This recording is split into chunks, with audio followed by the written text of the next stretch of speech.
Wir gehen mit leeren Händen und alles dazwischen ist nur ein Versuch zu lieben. Wir sammeln Häuser namens Zeit, doch nichts davon bleibt wirklich unser. Wir rennen, kaufen, reden laut, doch am Ende sind wir wieder leise. Wir halten fest, was uns nicht hält, wir tragen Lasten, die nicht unsere sind.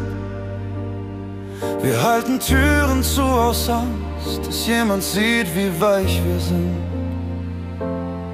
Doch zwischen Anfang und dem letzten Schritt liegt das Einzige, das zählt. Liebe ist Gerechtigkeit, nicht Gold, nicht Macht, nicht Zeit.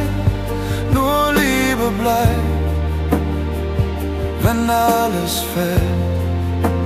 Liebe ist Gerechtigkeit, wir bringen nichts, wir nehmen nichts, nur was wir gaben war echt.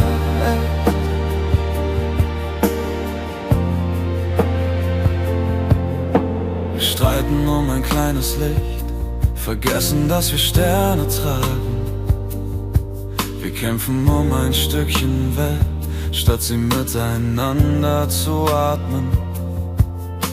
Wir sprechen von Gewinn und Wert, doch wert es nicht zu zahlen. Wert es, wer bei uns bleibt, wenn alles laut ist und wir schweigen. Und plötzlich sehen wir klar, wir sind nicht arm, wir sind nicht reich. Wir sind nur Menschen, die sich erinnern. Liebe ist Gerechtigkeit, nicht Gold, nicht Macht, nicht Zeit. Nur Liebe bleibt, wenn alles fällt. Liebe ist Gerechtigkeit, wir bringen nichts, wir nehmen nichts, nur was wir gaben war echt.